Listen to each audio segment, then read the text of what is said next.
بسنت کی اجازت کے لیے جاری نوٹیفیکیشن لاہور ہائی کورٹ میں چیلنج. پتنگ کی ڈور پھرنے کے واقعات سے ماضی میں قیمتی جانوں کا ضیاع ہو چکا. عدالت ڈیپٹی کو نوٹیفیکیشن واپس لینے کا حکم دے. درخواست گزار کی استدعا.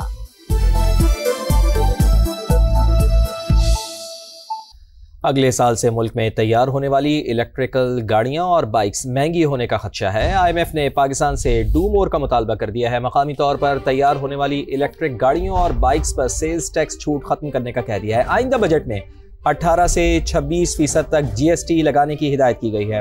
مطالبہ ماننے پر الیکٹرک گاڑیوں اور بائکس کی قیمتوں میں اضافہ ہو جائے گا. اسلام آباد سے نمائندہ خصوصی شکیل احمد کی رپورٹ.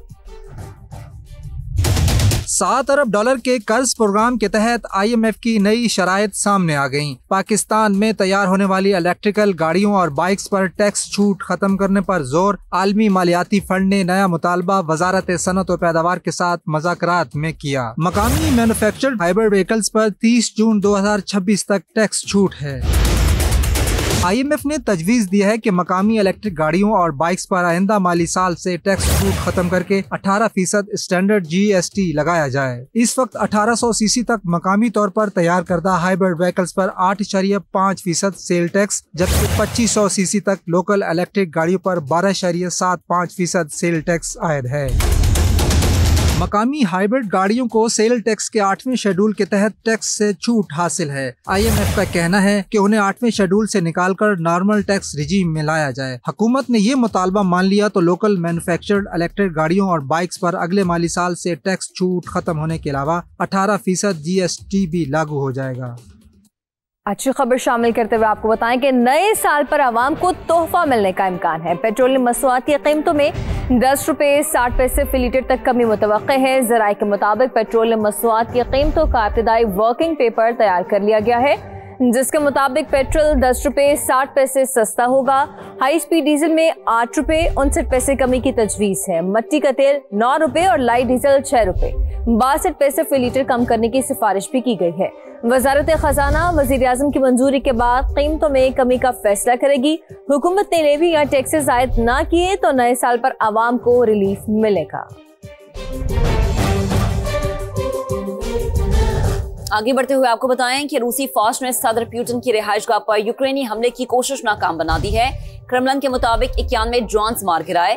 روسی وزیر خارجہ سرگئی لاروف نے یوکرین کو بھرپور جواب دینے کا اعلان کر دیا. صدر پیوٹن نے امریکی ہم منصب صدر ٹرمپ کو یوکرینی حملے سے آگاہ کیا اور اسے امن مذاکرات کو سبوتاج کرنے کی کوشش قرار دیا. امریکی صدر نے یوکرین پر سخت برہمی کا اظہار کیا. صدر زیلنسکی نے پیوٹن کی رہائش گاہ کو نشانہ بنانے کی تردید کر دی.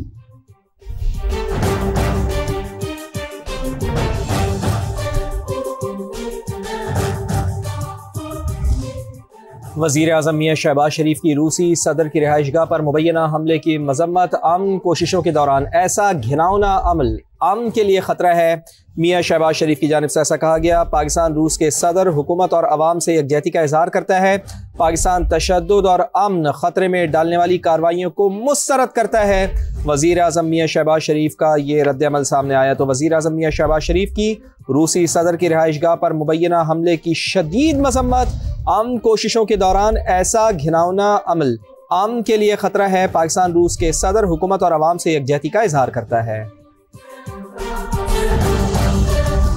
پاکستان نے اسرائیل کی جانب سے صومالی لینڈ کو آزاد ریاست تسلیم کرنے کا اعلان مسترد کر دیا. صومالیہ کی علاقائی سالمیت اور اتحاد کی مکمل حمایت کا اعادہ کیا. اقوام متحدہ کی سلامتی کونسل میں صومالیہ کی سالمیت سے متعلق خصوصی اجلاس سے خطاب کرتے ہوئے پاکستان کے نائب مندوب عثمان جدون نے کہا اسرائیلی اقدام صومالیہ کی سرحدوں پر براہ راست حملہ ہے.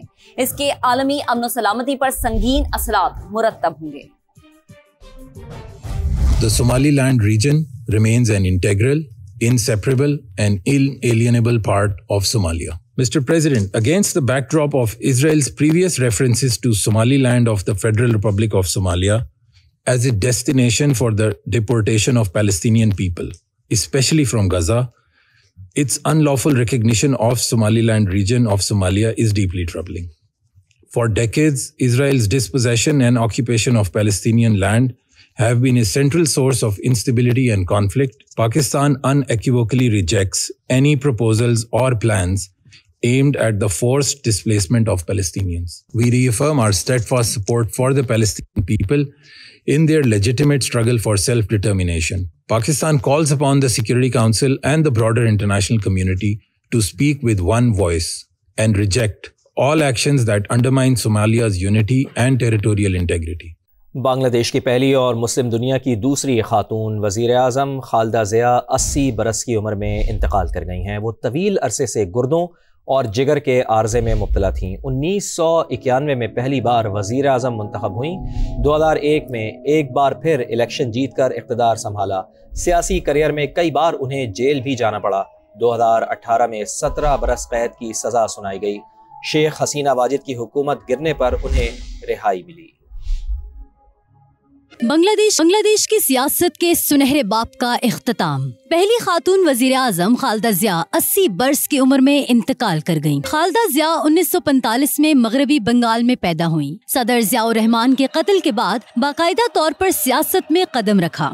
1984 میں اپنے شوہر کی بنائی ہوئی جماعت BNP کی چیئرپرسن منتخب ہوئیں۔ 80 کی دہائی میں فوجی حکومت کے خلاف 7 جماعتی اتحاد قائم کیا۔ 1991 کے انتخابات میں بنگلہ دیش کی پہلی خاتون وزیر اعظم منتخب ہوئیں۔ 1996 میں 3 ماہ کے لیے قائم مقام حکومت کی سربراہی کی۔ 2001 سے 2006 تک ایک بار پھر بنگلہ دیش کی وزیر اعظم رہیں۔ 2007 میں ایمرجنسی کے اعلان کے بعد خالدہ ضیاء کو گرفتار کیا گیا۔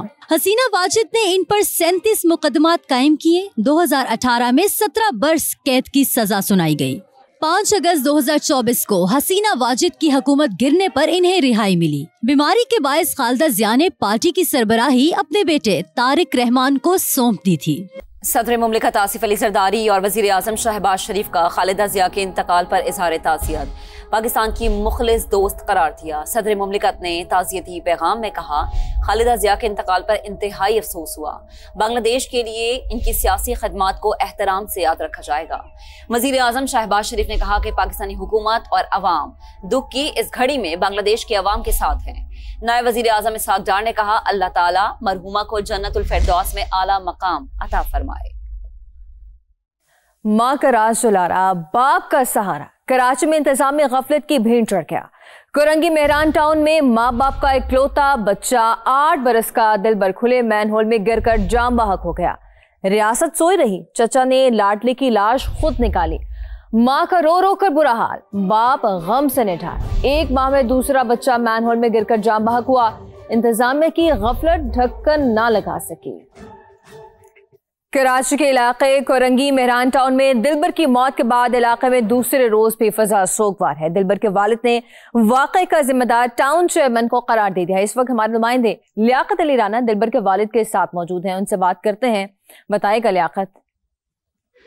جی، ہم مہران ٹاؤن کورنگی میں اس جگہ موجود ہیں جہاں گزشتہ روز 8 سالہ معصوم دلبر کھلے مین ہول میں گر کر جان کی بازی ہار گیا تھا۔ افسوسناک بات یہ ہے کہ یہ مین ہول ابھی بھی کھلا ہوا ہے۔ نہ صرف یہ مین ہول کھلا ہوا ہے بلکہ مہران ٹاؤن کے اس وقت بھی 80% سے زائد جو مین ہول ہیں وہ کھلے ہوئے ہیں۔ معصوم دلبر کے والد اور ان کے دیگر اہل خانہ بھی موجود ہے۔ ہم کوشش کرتے ہیں کہ دلبر کے والد سے معلوم کر سکیں کہ وہ اس افسوسناک المناک واقعے کا ذمہ دار کس کو سمجھتے ہیں۔ آپ بتائیے گا، آپ کا معصوم بچہ جان کی بازی ہار گیا، وہ گیٹ کے ساتھ ہی کھلے مین ہال میں گرا، آپ کس کو ذمہ دار سمجھتے ہیں؟ UC چیئرمین ہے، ٹاؤن چیئرمین ہے، انہوں کو ذمہ دار سمجھتے ہیں۔ مہربانی کر کے ڈھکنے لگایا جائے۔ اگلے مہینے ایڈمیشن کروایا تھا اس کا۔ ہاں، 8 سال کا تھا بچہ ہے، کھیلتا تھا۔